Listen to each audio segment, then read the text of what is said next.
Oi pessoal, tudo bem com vocês? Eu sou do Seco, apaixonado por novelas, assim como vocês que estão aqui nesse canal. E hoje eu vou conversar com uma pessoa que conhece novela por dentro e por fora. Vincent Villari. Beleza, tudo bem? Aplausos para ele, gente. Primeiro eu queria dizer que é uma honra estar aqui contigo. Obrigado. Porque além da amizade, tem admiração pelo autor incrível que você é, pelas suas novelas, que fazem parte da minha história. Já te contei isso. E aí eu queria saber como começa a sua história com as novelas e principalmente a sua história com trilha sonora. Elas são duas histórias que começam juntas, na verdade.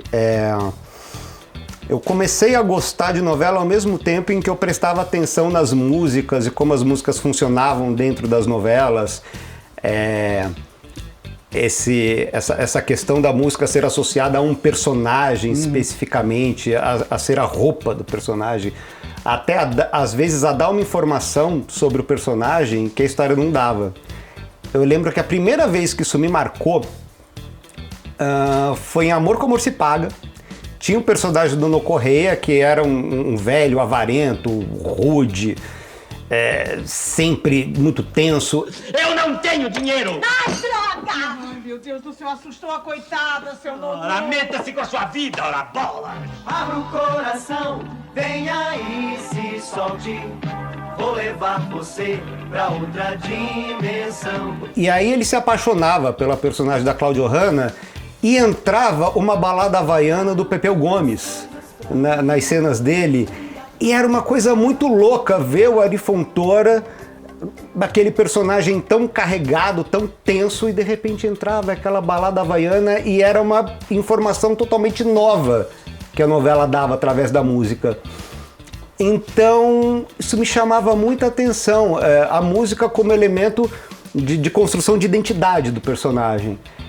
E mais ou menos mais ou menos não, Amor com Amor se Paga foi 84, primeira vez que eu comprei um disco de novela foi 86, foi a novela Selva de Pedra. Mas eu já tinha visto o Rock Santeiro, adorava a trilha do Rock Santeiro. Assim, eu adorava novelas, né? Criança que... Filho único, eu fui filho único até os 11 anos de idade. E era muito tímido, muito acanhado na escola e tal, então... aquele era o meu universo, que despertava minha criatividade, que me interessava tal. E aí eu acompanhava as novelas, comprava as trilhas, era tudo muito negociado com meus pais, eu tinha que tirar 10 em tudo para eles comprarem os discos para mim. Então isso também fez de mim um aluno muito bem aplicado. A gente tinha muito disso, né? Eu ganhava trilha em aniversário e Natal. Não podia pedir fora disso. Que era o normal. A menos que eu corresse atrás, entendeu? De alguma coisa. Era sempre isso, tirar boa nota, ou fazer qualquer coisa que a minha mãe pedisse em casa, faxinar o quarto, e aí eu podia correr atrás de uma coisa assim. Mas a vida era assim. Sim. A vida era assim. Eu lembro que quando saía disco e eu comprava, meus colegas vinham, levavam fita cassete pra gravar. Pra que eu gravasse o disco pra eles, porque não existia isso de pai, mãe, eu quero isso, vai e compra. Não. Então isso era negociado. E aí, quando eu comecei a trabalhar com isso, quando eu comecei a inventar novelas, primeiro, né, por conta própria, depois fui trabalhar na TV Globo, na hora de desenvolver um personagem, ele nascia sempre a partir de uma música. Então uma música me inspirava, com base nessa música eu criava um personagem, e aí quando tinha alguns personagens eu botava eles em campo para ver que história acontecia. E eram assim que as tramas surgiam, pra mim. Então, no meu processo criativo, tudo nasce a partir de música. É assim comigo até hoje. E esse processo criativo da infância, da adolescência, depois virou sua profissão através da oficina de autores da Globo. E você era novíssimo também, eu acho isso o máximo, que você tinha 16 anos. 16 anos. Foi pro Rio e aí essa semana eu descobri que tem trilhas dessa época que também marcaram esse período pra você. Pois estreou agora a História de Amor no Globoplay e é uma novela muito ligada à memória afetiva desse tempo que eu larguei escola, fui pro Rio de Janeiro participar da oficina de roteiristas, estava no terceiro colegial, e aí começou a História de Amor que tinha muito aqueles takes do Rio de Janeiro, tudo muito leve, muito gostoso. Muito maneco. E aí revendo agora o primeiro capítulo, deu aquele quentinho no coração, porque novela a gente tem essa memória afetiva. Quando a gente vê uma novela, ou mesmo um filme e tal, de uma época da sua vida, você não lembra só daquela história, você lembra de quem você era quando você consumiu essa história, o que você estava vivendo nessa época, os cheiros, as pessoas. É uma jornada afetiva, né? Sim. Acho que novela, eu sempre comento isso com o pessoal da página, no Instagram, no YouTube e tudo, que novela é isso, é a memória afetiva. Pode não ter sido uma grande novela, mas te tocou naquele momento. Sim. Pegou você ali em alguma coisa, às vezes em uma música que acompanhava a novela que você também levou pra vida e acaba ficando pra sempre. De vez em quando encontro pessoas, nossa, como a Favorita me marcou, nossa, como Tititi marcou, eu lembro da época que eu ia pra escola. É gostoso, porque por ser um produto longo, tá 7, 8 meses no ar, se torna parte mesmo da vida das pessoas. E as pessoas associam isso àquela época de vida que ela teve.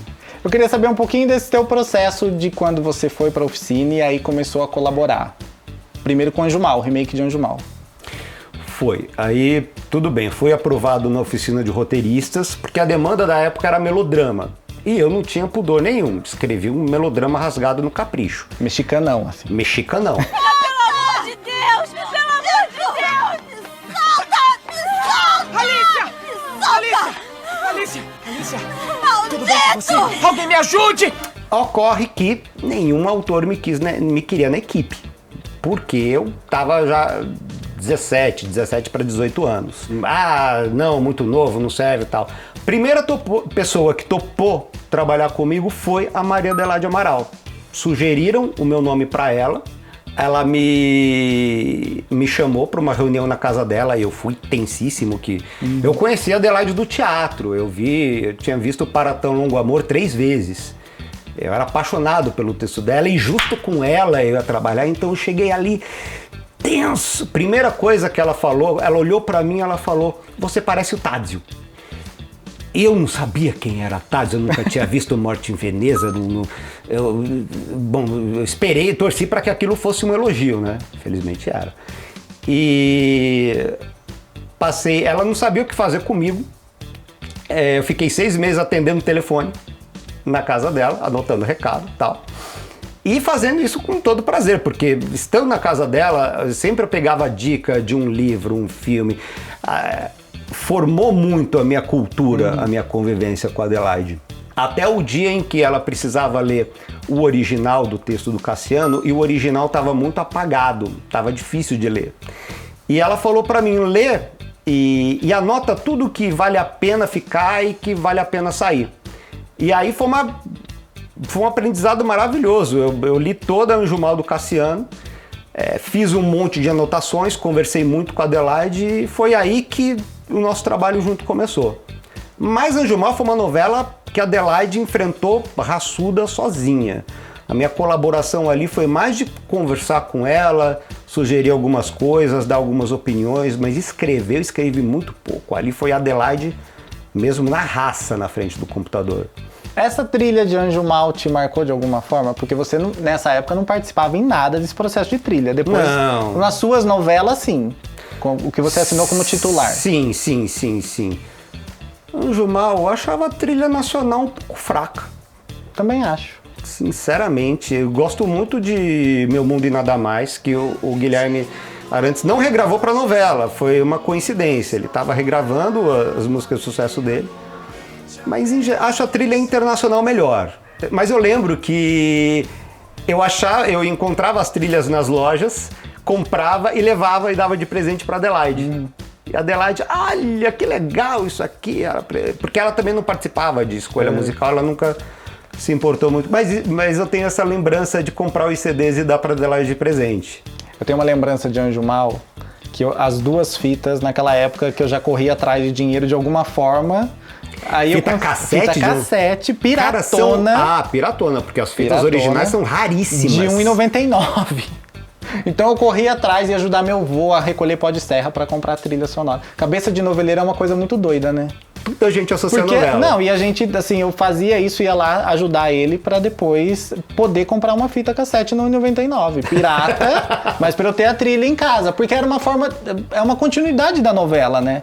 É uma forma de você continuar consumindo uma novela que você gosta, né? Exatamente, a memória material. Sim. Daquela novela. O que a gente tem de material? A gente tem o disco aqui com o logotipo da novela, com a foto do artista. Com ficha técnica, com a ficha adoro ficha técnica. Exatamente. Então, por isso que é tão especial, né, a trilha sonora para quem é fã de telenovela. Você continuou colaborando com a Adelaide, começou a colaborar com o João Emanuel Carneiro. Teve mais alguém nesse período? Se eu não estou enganado, acho que foram só os dois. O João eu conheci quando a gente fez junto a Muralha. Uhum. O João entrou na TV Globo, foi fazer a Muralha com a Maria Adelaide. Eu também estava no projeto fazendo pesquisa. A Muralha também, eu fiz muita pesquisa para entregar para Adelaide. A Muralha, a saga dos primeiros desbravadores do Brasil. É muita riqueza que está em jogo, Dom Jerônimo. Ainda fiquei com a Adelaide nos Maias e na Casa das Sete Mulheres, sempre como colaborador, mas mais pesquisador que colaborador. Depois o João assumiu, né, carreira titular. Aí eu colaborei com ele da Cor do Pecado, Cobras Lagartos, a Favorita. Eu lembro que ele sempre delegava para mim a comédia e a vilania.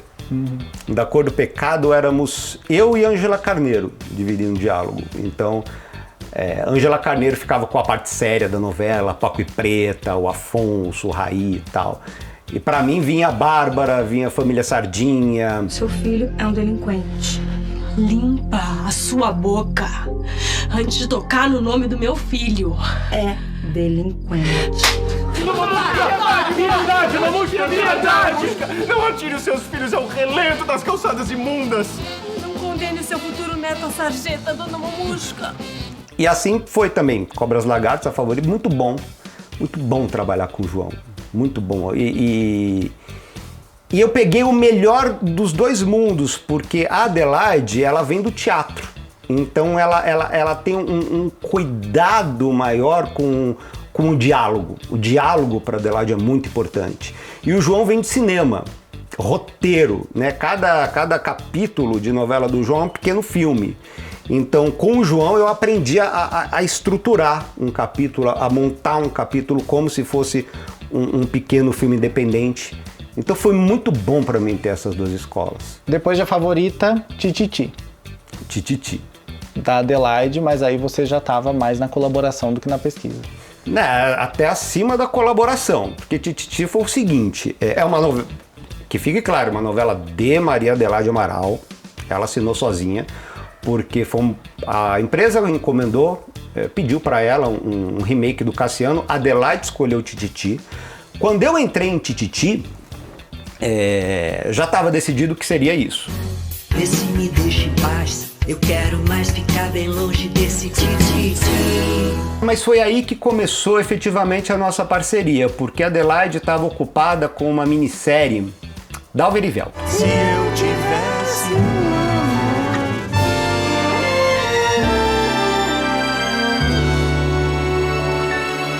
Ela tinha que escrever essa minissérie e enquanto ela escrevia, eu ia rabiscando a sinopse, botando os personagens, queriam entrar de Tititi, de Plumas e Paetês, como seria a adaptação de cada história, a gente se reunia, conversava, com base nas conversas eu redigia, mostrava para ela mexia bastante no texto, a gente chegava no denominador e a sinopse ficou pronta. Ficou pronta relativamente rápido. E ela continuou com a minissérie, que demorou mais tempo do que ela imaginava, porque problemas com herdeiros, os herdeiros não se entendiam, a Adelaide ali tendo que botar panos quentes para tudo sair certinho. E ela falou para mim, olha, faz uma escaleta do primeiro capítulo. Aí eu escaletei os 3 primeiros capítulos, mostrei para ela. E ela gostou muito. Aí ela redigiu os capítulos, fez todas as modificações que ela achava que tinham que ter e tal. Mas a gente estava muito afinado, porque a gente já tinha conversado muito, né? E eu pensei que a partir daí a novela iria para ela. E aí ela falou para mim, não, faz a escaleta do 4. E aí foram 209 escaletas. com a equipe, né, redigindo as cenas e a Adelaide fazendo a edição final de cada capítulo. Foi aí que começou a parceria, surgiu meio que por acaso, né? Porque a Adelaide estava ocupada com o Dalva Erivelto. Tanto que aí em Sangue Bom a Adelaide falou, não, agora vamos fazer certo, vamos assinar juntos e tal. E aí fizemos Sangue Bom e a Lei do Amor. Só pra quem não sabe o que é escaleta, explica um pouquinho. É verdade, muita gente não sabe. Escaleta é a alma do capítulo, digamos assim. É a estrutura do capítulo, né? Cena é o corpo, então, a alma, o diálogo. Vamos... uma metáfora, assim. Exatamente. Cena 1. O que vai acontecer na cena 1? O Paco vai brigar com a Preta por ciúmes, o Paco diz isso pra ela, a Preta responde aquilo, bate a porta e sai, tá. Cena 2, cena 3, comercial, a gente deixa claro onde entram os comerciais. Então a gente escreve a intenção de cada cena e a ordem em que as cenas entram.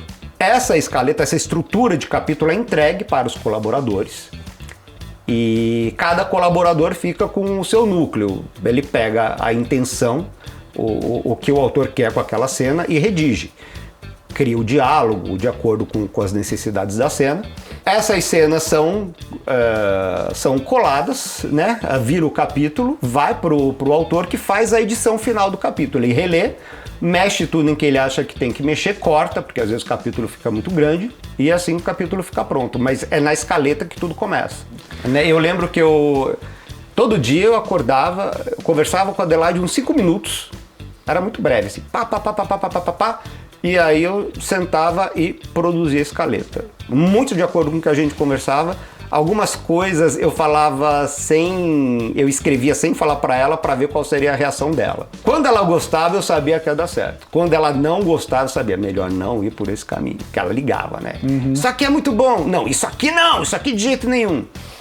Então era muito gostoso, era uma troca muito gostosa. E Tititi foi uma novela gostosa, né? Em todos os sentidos, assim, elenco afinado, texto bom, direção, audiência lá em cima, prêmios e mais prêmios, e trilha sonora. Tititi não teve um BO. Não.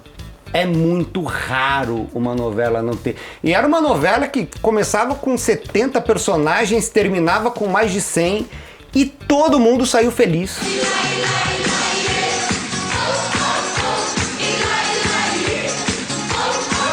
Todo mundo saiu contente, todo mundo teve o seu espaço, teve o seu momento. Olha, foi incrível. No dia da gravação do último capítulo, eu sempre lembro que a Marília Carneiro, ela me pegou pelo braço, ela falou, olha...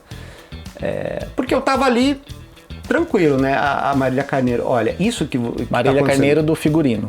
A figurinista, grande figurinista. Sim, fez a meia de lurex de Dancing Days. Daquela capa de disco linda. Histórica da TV Globo. Ela conhecia tudo, me pegou pelo braço, ela falou, isso que você está vendo é raro, preste atenção, você não vai ver isso sempre. No futuro eu perceberia que ela tinha razão. Porque eu pensava, um dia de último capítulo, todo mundo confraternizando, todo mundo tá feliz e chorando, se abraçando. Marília Carneiro, não é assim. Não costuma ser assim. Preste atenção. Hoje eu entendo. 2 novelas depois de Tititi, você entendeu bem. Digamos assim. É verdade. É verdade. Mas voltando pra Tititi, você sabe que a trilha de Tititi eu tenho uma história muito particular com ela, né? Porque eu conheci meu marido em dezembro de 2010, Tititi estava no ar às 7. Então essa trilha de Tititi embalou meu namoro. No casamento tocou Need You Now, que era tema na novela agora da Desirê, que era Maiana Neiva. No casamento tinha que tocar porque não tinha como, era a música que marcou o início do relacionamento. Legal! E o casal que influenciou, porque o meu início de namoro coincide com o momento que eu assumi para os meus pais, né? Sou gay, estou namorando e tudo. O casal que influenciou foi Julinho e Thales. Que todo mundo fala de beijo gay, né, gente? O primeiro beijo gay foi o Félix em Amor à Vida. Mas antes de um beijo gay, teve Thales falando pra Julinho que amava ele. Que eu acho que é uma cena extremamente importante. Acho que foi muito marcante. Foi muito marcante em Tititi. Houve o primeiro Eu Te Amo. Eu Te Amo, sim. Entre 2 pessoas do mesmo sexo. Acho que as pessoas subestimam um pouco o poder disso. Mas foi um impacto na época e foi muito legal a postura da direção da Globo, porque a gente levou essa questão E isso não foi uma questão para a direção. Falou, não, a gente é totalmente a favor de amor. Imagina, isso daqui é lindo, perfeito, vão em frente. E a gente fez. E eu lembro que Adelaide e eu, a gente queria que o Thales dissesse um eu te amo pro Julinho na frente de todo o elenco. E a gente, bom, então precisamos criar um evento para isso. O que vai ser? E por isso a gente criou o casamento da Thaísa com o Dr. Eduardo, para que a gente conseguisse reunir todos os personagens e fazer o eu te amo do Thales pro Julinho. Ficou muito bom. Julinho, eu te amo!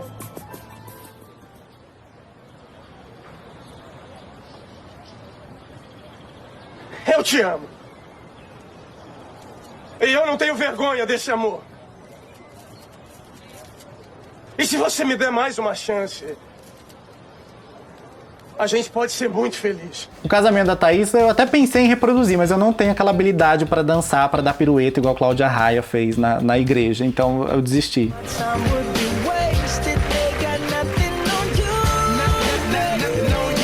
Aquilo foi uma ideia de uma escritora da nossa equipe, a Letícia May. Ela mandou pra gente o vídeo de um casamento onde os padrinhos, todo mundo entrava dançando.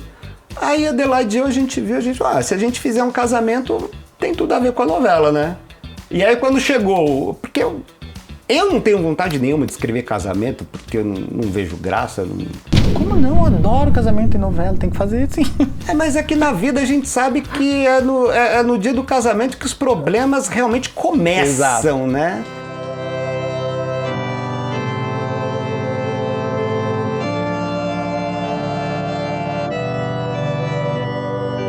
Então eu não consigo ter esse olhar romântico pro casamento, né? Tanto que Bento e Amora casaram no capítulo 60, 80.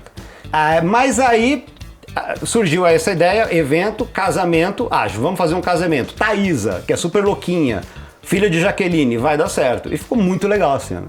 É incrível, assim. Dessa trilha de Tititi, você tem alguma participação de escolha, de sugestão ou não? Não, nenhuma.